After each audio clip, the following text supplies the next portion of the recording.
Okay, well, suddenly we are on the home stretch.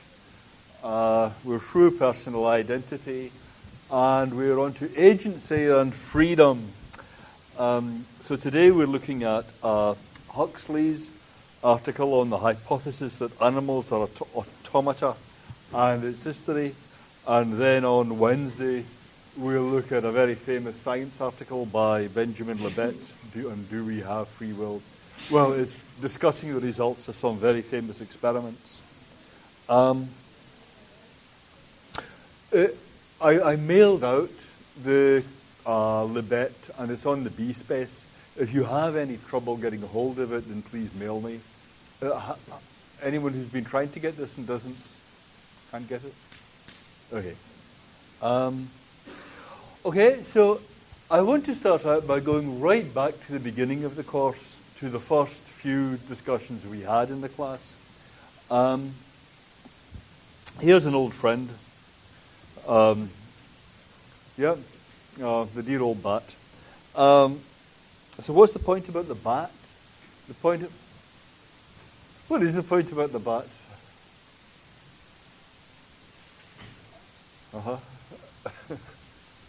Is it so gratifying?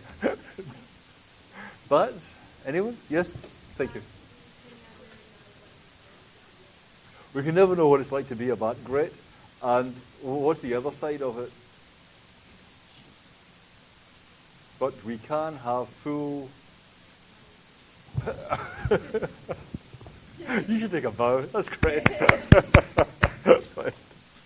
Okay, so we can have complete scientific knowledge of what's going on with a bat, but that's consistent with not having the slightest idea of what's going on in its furry little mind. Yeah, you can't get any imaginative understanding of what's going on in there. Yes, that's something we've gone over many times. Okay, but now I want to look at one other angle of this that we've only just glanced at before. Remember Descartes said there's two kinds of stuff. There's the ectoplasm, or whatever the soul is made of, and the physical stuff. Well, if science is telling you the whole story about the physical stuff, Descartes' picture, I guess, would be that science is telling you the whole story about the physical stuff, and that imaginative understanding is telling you about what's going on with the ectoplasm, is telling you about what's going on with the soul. So if that's right, well, science can presumably tell you the whole story about the physical stuff, right? So if there's anything going on with the physical stuff, science can tell you about that. So whatever science misses out, it can't be something that makes any difference to what goes on in the physical world. Follow me very closely here, because what happens here is really subversive. It really is one of the ways in which, right today, science threatens most our ordinary common sense picture of what's going on in the world, of how we are engaged in the world. So whatever science misses out, imagine, we can say, well, with a bat, science misses out something. There's the imaginative understanding we're missing that science can't provide us with. But whatever it is that science misses out is not something to do with what goes on in the physical world. Comfortable with that? But now suppose we say, as most people do nowadays, that this kind of picture is wrong. That there's only one kind of stuff, and it's physical stuff. We don't know what ectoplasm is. We don't seem to gain any extra understanding of the world by talking about ectoplasm. Well, there's only one kind of stuff, physical stuff, and the bat is entirely physical. It's just that there is a kind of understanding you can have of that physical system only by the use of imagination that science can't supply. Then, if we think there's only one kind of stuff, then presumably science tells us absolutely the whole story about what makes what happen. So wherever science is missing out, it can't be anything to do with what's causing what to happen. Because that's what science does. It investigates causes. That's almost a definition of science, the investigation of causes. Science can tell you what's making what happen in the bat. You take some sonar waves striking the bat. You can track them all the way through the bat brain, everything they do to the bat brain, all the way out to the consequent movements of the bat. At no point do you need to worry about your imaginative understanding of the bat. So wherever science is missing out, it can't be something that makes any difference to what happens. Remember this guy, the split brain patient? Yes? So the similar point with the split brain patient, we can have a full scientific understanding of this guy, but still not be able to understand from the inside, still not be able to imagine what it seems like when he is looking at the screen there, what visual experience he's having. We can't imagine that. But we can fully predict everything he's going to do. If we've got a good understanding of the split brain patient, we can predict what his hands are going to point to when he's doing that kind of task. So we know what's making what happen. What we're missing is something in our imaginative understanding about our conscious experience. But that thing about conscious experience makes no difference to what happens, because we know the whole story about what's making what happen with him. We understand exactly how his eyes are hooked up to the two hemispheres and how his two hemispheres are hooked up to the limbs. So we know what's causing what to happen. We just are missing out on this experience that doesn't make anything happen. So whatever's missing from our understanding of this patient, it can't be anything that makes a difference to what the patient actually does. But that's the mind that we're missing out here. So the conclusion is that the patient's mind isn't making any difference to what makes what happen. You can see the same conclusion being got from many of the examples we considered. Mary in her black and white room doesn't know anything about what color experience is like. But she has total physics. Any piece of scientific information, any piece of knowledge about what causes what to happen, she can get that down the teleprinter. She can get that information. So when Mary was missing that knowledge about color experience, she wasn't missing knowledge of anything causally significant. Remember we were describing functional role, the box and arrow structure of the brain, in terms of inputs and what motor output you get for what input and what successive state the system goes into. And we said, well, take things like the inverted spectrum. Remember? Yes. Remember the inverted spectrum? Right. That makes no difference to the functional role. That was the whole point. You can have your spectrum can be an inversion of mine, and that makes no difference to the functional role. It makes a huge difference to experience. It makes a huge difference to what your mental life is like. It's making no difference to what causes what. So whatever functionalism misses out, it can't be anything that's causally significant. Now, commonsensically, we do think that imaginative understanding of one another is telling us about what makes what happen. Remember Jaspers? Jaspers says, what goes on in the imaginative understanding of another person is that you sink yourself into the psychic situation and understand genetically by empathy how one psychic event emerges from another, how one psychic event causes another. That's what he thinks you do when you understand someone else empathetically. Psychic events emerge out of one another in a way in which we understand. Attacked people become angry and spring to the defense. Cheated persons grow suspicious. You think you're being cheated caused you to grow suspicious. Your being attacked caused you to grow angry. But this whole line of argument so far says that's always a mistake. All that's going on that's making stuff happen is the physical stuff. The way in which such an emergence takes place is understood by us. Our understanding is genetic. Our understanding is not genetic by this line of argument. Science tells you the whole story about how one thing gives rise to another. Imaginative understanding is something over and above science. Therefore, it has nothing to add to the story about how one thing gives rise to another. We think that when we get into one another's heads, we're understanding the development of passion, the growth of an error, the content of delusion and dream. But we aren't.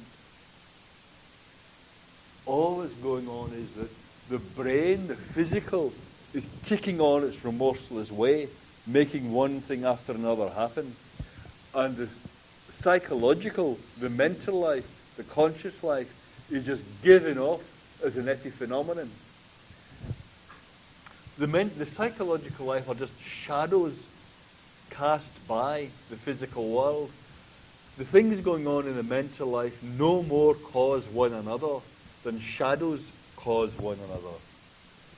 So in a court of law, people think, well, what I've got to do is imaginatively understand. Was it the desire for revenge or the desire for self-defense that caused this person to act, to strike the other person? Which was it? And what the jurors think, what the judge thinks is, I find that out by imaginatively understanding the defendant and understanding which motivation gave rise to which action. But that's just a mistake. No psychological event causes anything else to happen. So this is such a radical conclusion because in everyday life, in the criminal courts, we are assessing one another. We evaluate what we're doing on the basis of the idea that we get at what made things happen by imaginatively understanding one another's mental lives. Because we imaginatively understand each other in the way that we can't with the bat.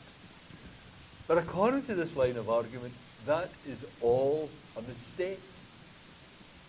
We are applying criminal penalties, we're applying who we like and who we don't like, all on the wrong basis. Because what you can imaginatively get at when you imaginatively get into someone else's mental life doesn't cause anything. The whole of civilization rests on a mistake. That's the epiphenomenalist idea. Plain enough? Are you comfortable with that?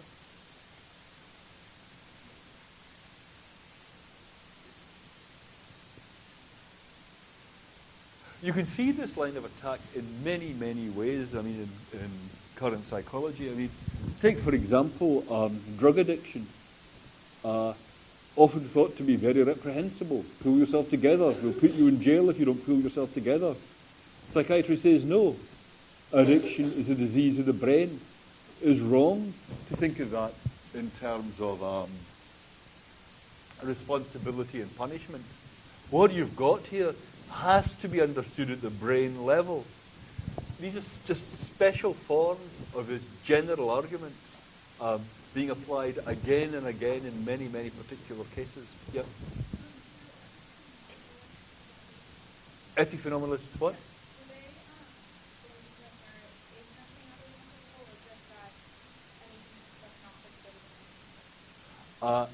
They believe that there is a mental life. Yeah. So it just doesn't have any effects. But they do believe there is a mental life. They do believe there's a mental life. They just don't think it does anything. Yeah. Yeah. So you might be an epiphenomenalist and a dualist. Yeah. Or you might be an epiphenomenalist and not a dualist.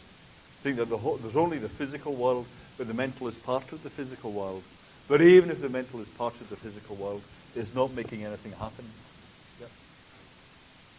Okay, are you comfortable with that? Put up your hand if you think epiphenomenalism is probably right. And if you think it's probably wrong. And if you don't understand the question. Wow, okay. Okay. Well, let's see. If epiphenomenalism is right, it ought to be possible to get some scientific evidence in favor of it. I mean, I'm glad to see that many of you are uncomfortable with it. I mean, it's good to bite the bullet too and say that there's a powerful argument here. But if epiphenomenalism is right, then it ought to be possible to get... Sorry, I'm from ETS. We're not going to get audio. Sure. Okay. Thank you. Right. Okay.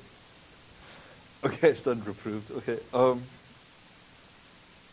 If epiphenomenalism is right, then you can see in an a priori way that the mind is not making anything happen. It's only the brain, the physical stuff, that is making stuff happen. So the situation has been well pictured like this. Here is the mighty tiger, your body, plunging forwards. Here are you, the conscious mind, standing in the rear, facing in the wrong direction, holding a steering wheel that isn't connected to anything, saying, I did that, I made it happen, I wanted to go that way. You have this illusion of being in charge. Do you have any control at all over what goes on? No. You are just tracking along behind everything that happens, saying, I wanted that to happen. And what's going on in social life, the way civilized the way civilization as a whole is structured, what's going on is that we are all, you, I, everyone, all of us, in this situation, looking at each other as monkeys sitting on top of the back here, and taking what we all seem to be doing very seriously, and saying, you should have turned the wheel left rather than right there. You should have turned the wheel the other way. We're going to put you in jail. We're going to execute you. Or we're going to praise you and reward you on the basis of what you did with the wheel, even though it has nothing to do with what's going on. That's the way life is structured.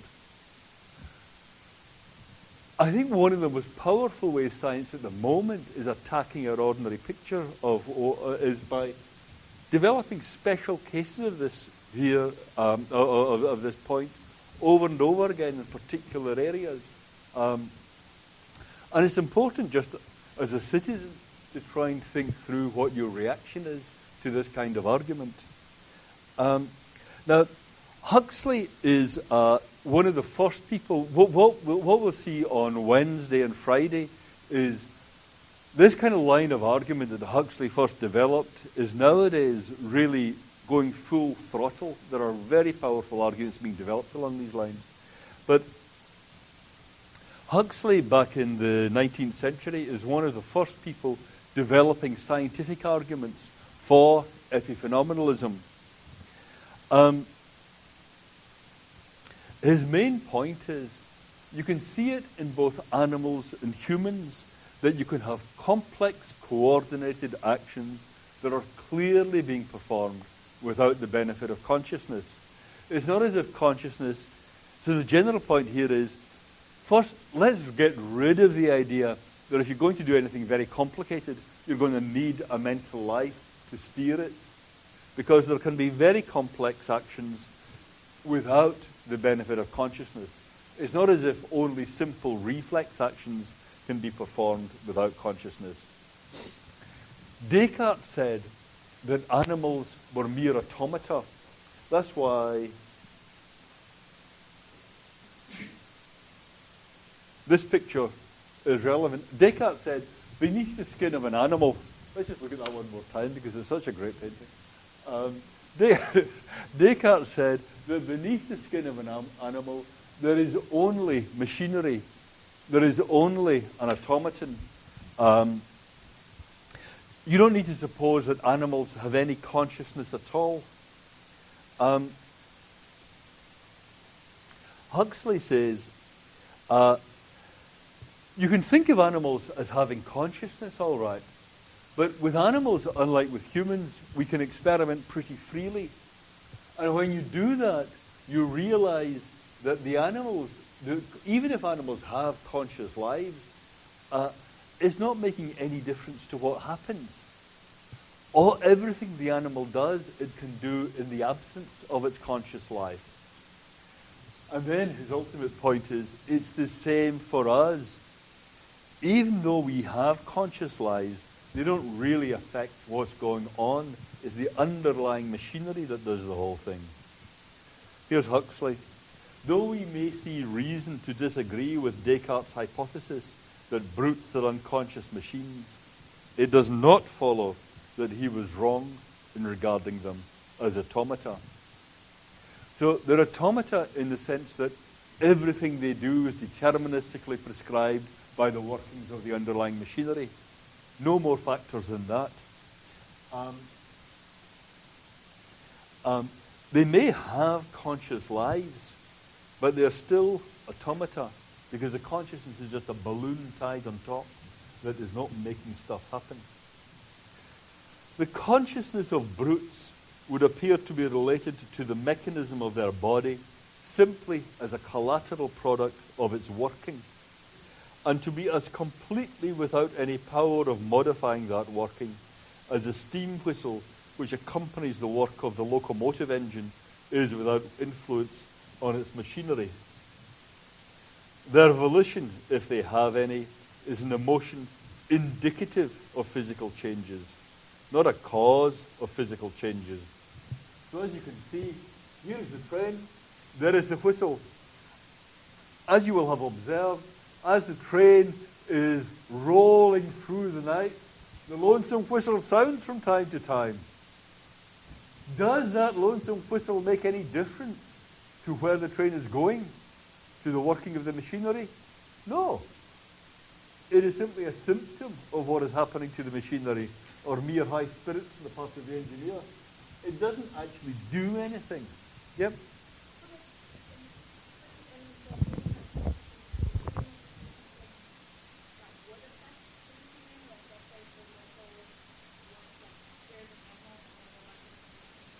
Yeah. Yeah, the whistle could have an effect in that way. I agree. The whistle could startle an animal or something, and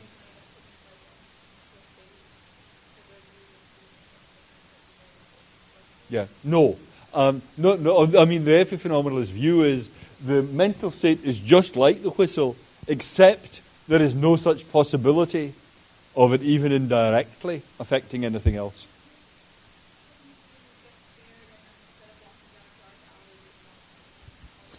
What could happen is that your physical states could cause you to become scared. Those physical states would also cause you to change direction. You could say to yourself, hey, I got scared. That's why I changed direction. But it was the physical states that were doing all the work. That's what I mean about the monkey telling the story as to why, how it was in charge. Yeah. What happens is really just a bunch of confabulations. Do you know what I mean, confabulations? This is something people do very... there's this thing that when children learn to speak, one of the first things they do is lie. And one of the first things they lie about is they tell lies to preserve their dignity. So if they drop something, they will, or if they fall over, they will say, I wanted that to happen. I meant to do that. Yeah? And that's what we do. That's what we spend our whole lives doing. Our physical life is making us do stuff. And we run along behind saying, I wanted that to happen. That was me that did that. There's a very simple example of this. If you put your hand in a hot radiator and pull it off, then you can time it. The timing from hitting the radiator to pulling your hand off is very, very fast. People say, I did that because it hurt. But you actually are pulling your hand off the radiator much faster than there is time for the signals to travel up to your brain, generate pain, and then a reaction to travel back down. What happens is your body makes you pull your hand off the radiator Your body senses the heat long before you do. And you later feel the pain. And then you say, hey, I wanted that to happen. I took my hand off because it hurt. But that's just a mistake. And there's the same diagnosis I'm suggesting for the getting scared and walking down the other way. Yeah. Here's Huxley again. The soul stands related to the body as the bell of a clock to the works, and consciousness answers to the sound which the bell gives out when struck. So that's your soul there. Consciousness is just the operation of that thing. But as you can see, the bell doesn't do anything to control the working of the clock. That's your mind hanging outside. Okay, so here's the sort of the key empirical argument that Huxley gives from the way frogs work. It says you can test this out. We know from what happens in battlefields and so on, we know from what happens in wars or in accidents, that if a man's spinal cord is divided, if your limbs are paralyzed, then so far as volition is concerned, your limbs are paralyzed below the point at which your spinal cord is bisected. Sorry. Okay. So this is a pretty bad injury, right? You're basically paralyzed and you have no consciousness of anything going on below the point of bisection of the spinal cord. So you're incapable of experiencing all those states of consciousness which, in your uninjured state, would be excited by irritation of those nerves which come off below the injury. Right? So your spinal cord is cut, and then if something is done to your foot, you're just not going to experience that. Yes, that's all right? I mean, that's just a datum. So then you can assume that in a living animal with a spinal cord, the way it works is that in any segment of the spinal cord and brain that's segmented from the bit of the brain that's the organ of consciousness, if we assume the organ of consciousness is kind of up top, and then you cut off the spinal cord from that, then stuff that's below that is not going to give rise to states of consciousness, whether it's in humans or in other animals. Or in other animals like frogs. Nonetheless, the bit of the spinal cord below the cut is not passive and inert. On the contrary, it's a seat of extremely remarkable powers. The grey matter of the segment of the man's spinal cord, though it's devoid of consciousness, nonetheless responds to a simple stimulus by giving rise to a complex set of muscular contractions coordinated towards a definite end and serving an obvious purpose. So you've got the cut in the spinal cord. Below that, you can still be having complex coordinated actions directed towards a particular end, even though consciousness isn't coming into the picture. If the spinal cord of a frog is cut across so as to provide a segment separated from the brain, we shall have a subject parallel to the injured man, on which, he says ruthlessly, experiments can be performed without remorse, as we have a right to conclude that a frog's spinal cord is not likely to be conscious when a man's is not. Okay, so we can do we can do what we like to the unfortunate frog. If a human's spinal cord being cut means that below that there's nothing conscious, then what chance is there of a humble frog generating consciousness below the bisection in the spinal cord? So if a man's spinal cord is divided, the part of the central nervous system which lies beyond the injury is cut off from consciousness, and similarly, presumably, for a frog. But if you just start out by pouring some acid just to see what happens, without remorse, as Huxley says, on one of the frog's foot, the other foot will try to rub the acid off. A frog with the foremost 2/3 of its brain removed will still swim when thrown into water. A frog with the anterior of the brain, with the anterior division of the brain, so much of it as lies in front of the optic lobes, that's just a huge cutout of his brain. If it's removed and placed in your hand, if the hand be inclined very gently and slowly, so that the frog would naturally tend to slip off, the creature's forepaws are shifted. This is the frog with most of its brain cut out. The creature's forepaws are shifted to the edge of the hand until he can just prevent himself from falling. And if the turning of the hand is continued, he goes through the needful set of muscular contractions until he comes to be seated in security on the back of the hand. The doing of all this requires a delicacy of coordination and a precision of adjustment of the muscular apparatus of the body, which are only comparable to those of a rope dancer. So that's the frog doing all these complex coordinated actions, clearly without any consciousness. So if you can get so far in the frog, clearly without the benefit of consciousness, surely you could do that with humans. I was talking about this kind of stuff to a physiologist, and he said to me cheerfully, well, if we put you on a treadmill, so you're walking on a treadmill, and we cut off your head, you would still continue walking. You tend to think, look, I'm going down this street, I'm going down that street, I'm walking this way or that, because of what's going on in my mind. Actually, you can continue to walk just fine without the benefit even of your brain. A lot of your complex coordinated actions are happening without the benefit of consciousness at all. So it may be assumed that molecular changes in the brain are the causes of all the states of consciousness of brutes. But is there any evidence that in brutes, in animals, it's the states of the mind that are causing the muscular emotions? Well, Huxley says, I can see no such evidence. Anything that the brute is doing could in principle be explained without postulating a mind at all.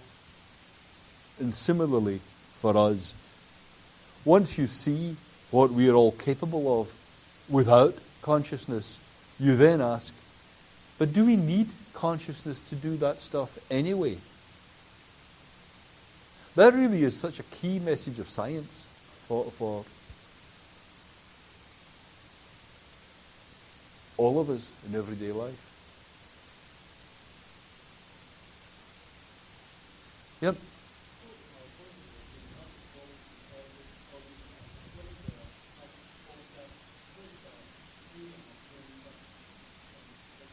What is the meaning of doing such things? Well, that's right.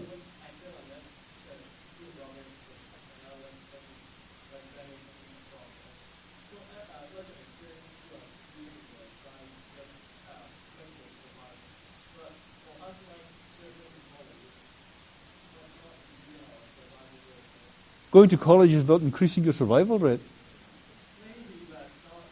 Not directly, I agree, not directly. But, yeah, no, that's a really good point, yeah.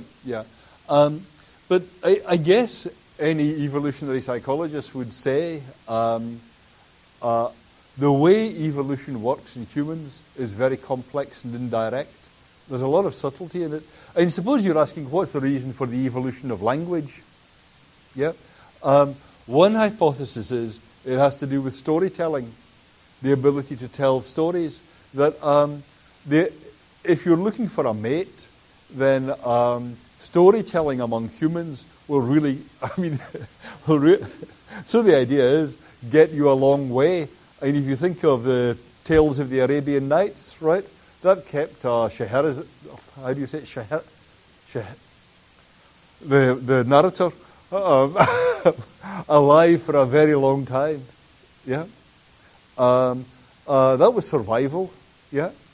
Survival in humans works in complex and subtle ways, yeah.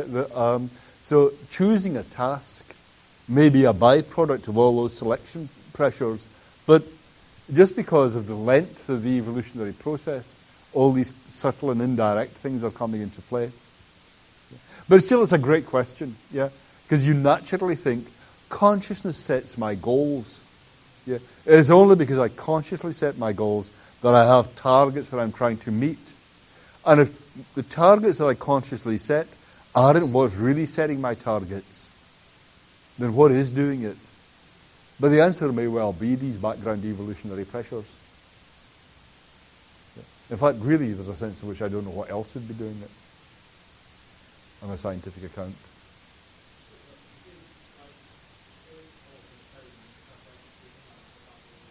Well, I don't see why it isn't. I mean,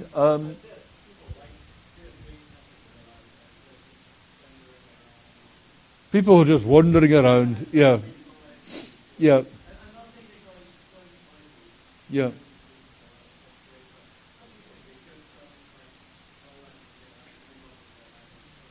Yeah.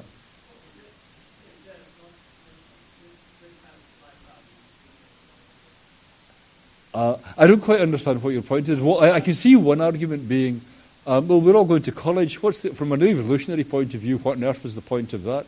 Or you could say, what about all those slackers? What's the evolutionary point of being a slacker? So which is it? I mean, or is it both? Both. Okay. Well, I don't know. I see plenty of animals that look to me like kind of slackers. Yeah, I mean, I don't know that it needs any special explanation why somebody would be a slacker. As for going to college, I mean, if you want to have lots of successful, prosperous children, then it's actually not a bad strategy. Yeah, if you want to do well, going to college is correlated with lots of good things from that point of view. So really, it's not. If you think about the Scheherazade example, there are lots of ways in which going to college will actually benefit you evolutionarily. Yeah.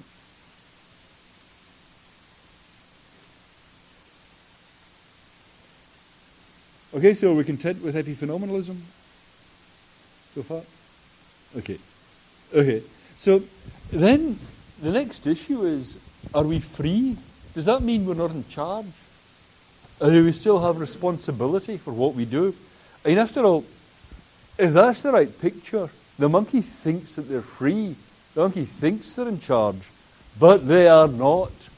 They are not responsible for any of their actions. They can't take credit for them. They shouldn't be taking blame.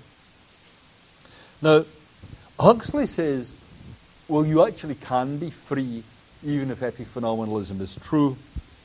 Huxley says, the frog walks, hops, swims, and goes through his gymnastic performances quite as well without consciousness, and consequently without volition.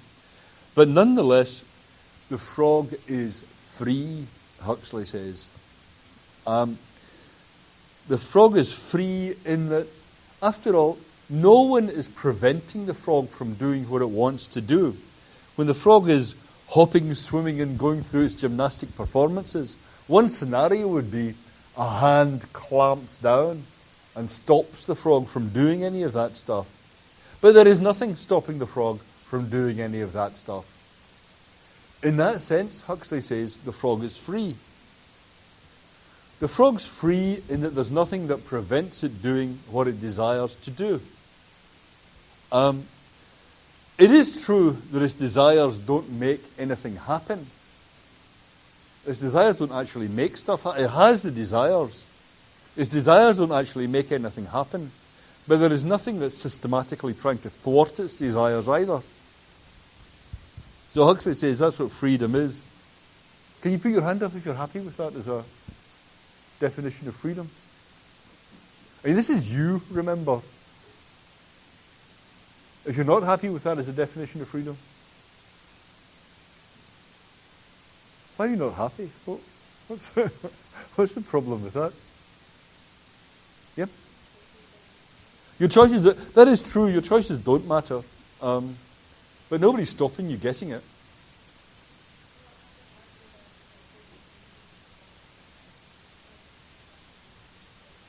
There could be social structures that stop you getting your goals. But suppose you're in a benevolent environment. You will choose away.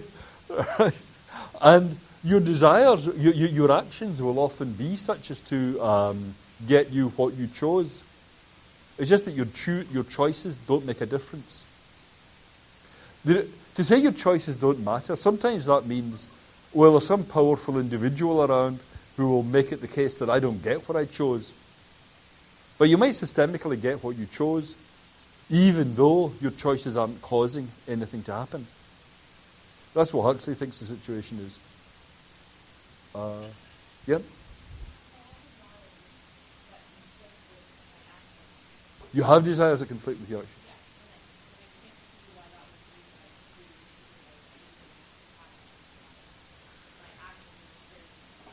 Your actions are restraining your desires. Well, two things are going to be going on here.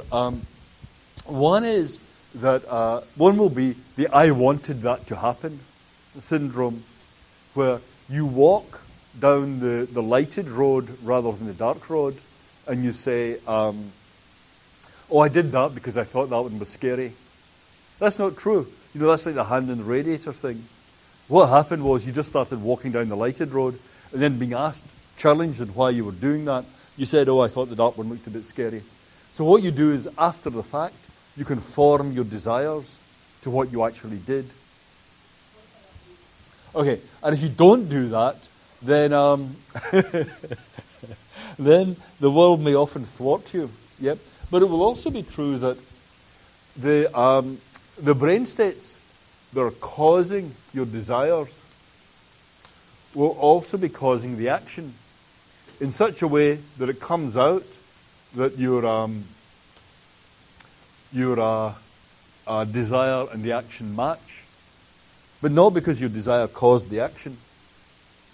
So there will be a kind of match there, but that's enough for freedom. Yeah. So the situation's kind of like this. Suppose you've got a child that's completely under the control of another person, and that other person can make the child's limbs move however they want. Right, so I grab hold of you, I put you in the structure, I can make your limbs move any way I want. And whatever I do,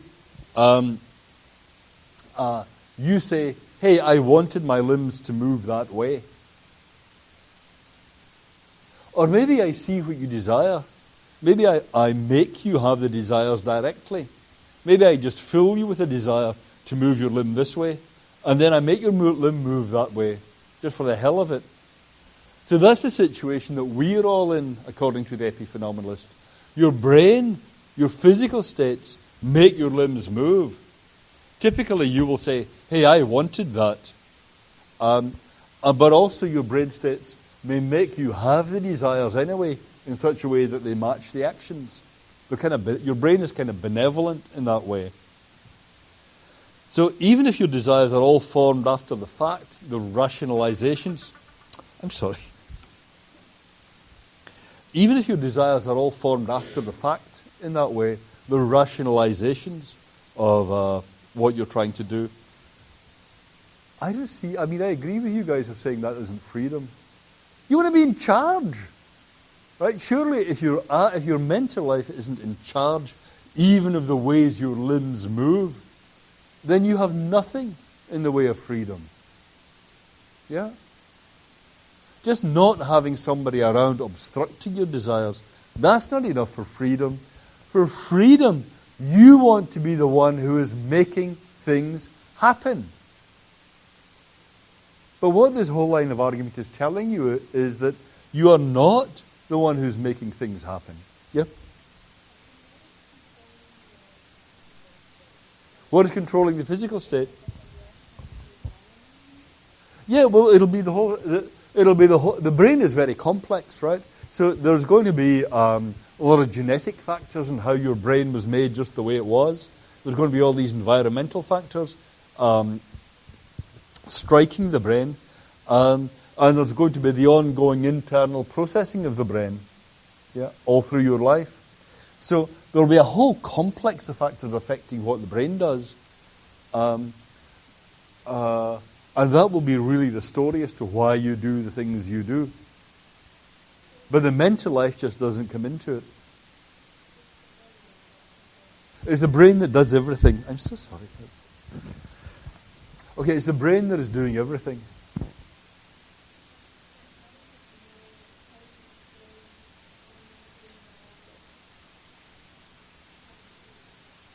How does it know how to react? But that's like asking the frog, how does it know how to react? You cut the spinal cord, and then you watch it. Actually, there's an example of Huxley's of wounded soldiers with that kind of cut across the spinal cord. You tickle their feet, yeah, and they protect it. They try to protect the limb that's being tickled, yeah. But they can't be feeling it. They don't have any consciousness in the bit that's being tickled. So you might say, well, how do they know? How do they know to protect the thing that's being tickled? Well, that's just the way it is with these complex biological systems. They just do know. I mean, you might ask, how does your stomach know how to digest food? That's a complex operation. Well, that's just what these biological systems do. Yeah. 1, 2. Yeah. Yes.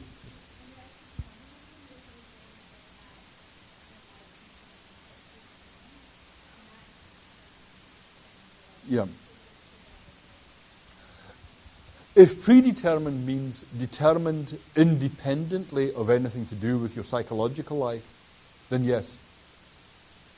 It doesn't mean what environmental facts affect you will play a role. Predetermined sometimes means God laid it down when you were born exactly what was going to happen to you.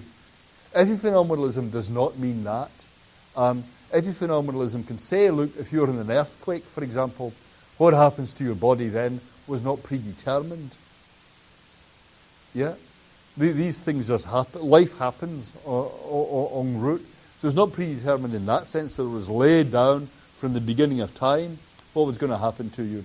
But it was predetermined in the sense that your own psychological life didn't get to come in and inject its influence into what happened to you.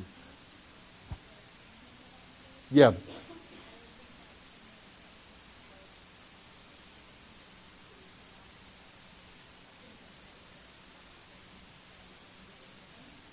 Yes.